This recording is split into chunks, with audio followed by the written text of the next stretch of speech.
Hi everyone! Welcome back again to my vlog. So ito, tinatamad ako dahil sa sobrang init ngayon ng panahon.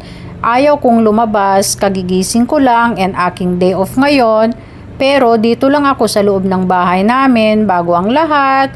Siyempre, naghilamos ako, nag-toothbrush at uminom ng maligamgam na tubig. At yan ang ginagawa ko araw-araw, umiinom ako ng mainit na tubig. At ito yung aking croissant na sobrahan na tosta na, ang itim-itim na. And ang breakfast ko ngayon ay itlog na may kamatis at sibuyas. Yan ang natatakam ako dahil sa kapitbahay namin, may naamoy ako kanina, may nagluluto pa ng tuyo na kung pwede ko lang sanang kainin, hihingi ako.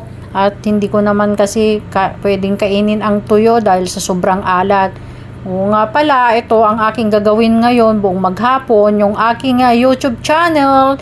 Ang daming CPR. Nainis nga ako guys, araw-araw na lang akong nagkaka-receive ng email na 2-3 beses sa isang araw na may email na may CPR nga.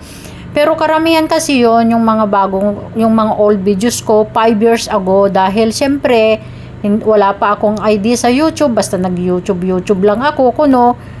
And pang-relax ng sarili ko noon at hindi naman ako masyadong nag-voice over dahil nabubulol ako.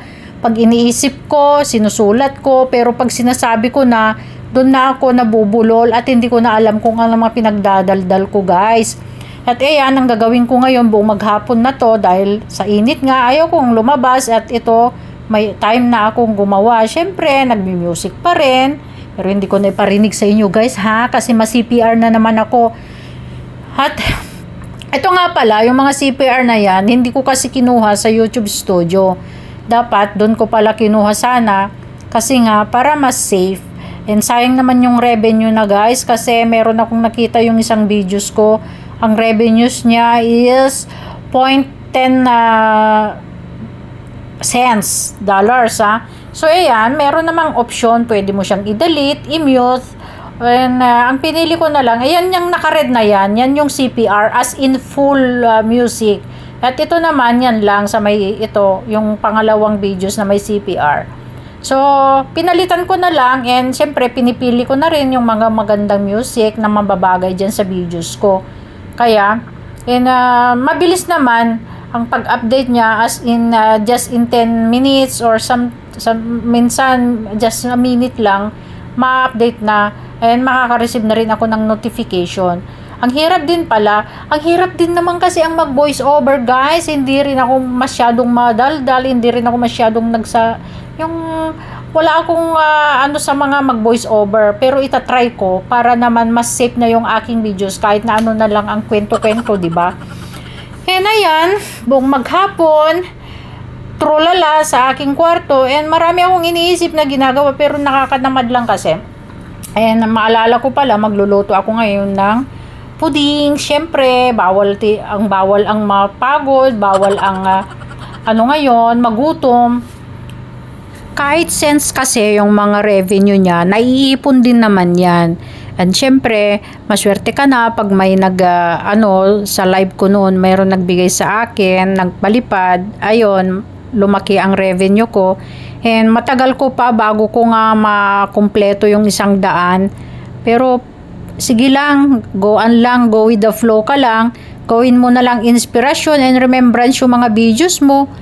And syempre, hindi naman tayo sikat. And minsan kasi, kaya ako naman naumpisa ng YouTube dahil sa sobrang stress ko, nag-anxiety ako, malaking tulong din sa akin ito na naka-recover sa aking depression dahil naibubuhos ko at nagagawa ko yung gusto ko na mag-video and mag-edit. Doon ko na pinofocus noon.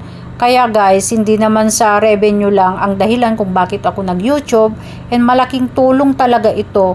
At dahil sa aking pag-YouTube, marami din akong nakilala at naging friends na dito sa YouTube. Kaya ang saya. Kaya na-motivate din ako minsan pag pinapanood ko yung mga videos nila at marami din akong natutunan sa mga videos na napapanood ko. Kaya siya na, yan ang aking videos for today. Thanks for watching!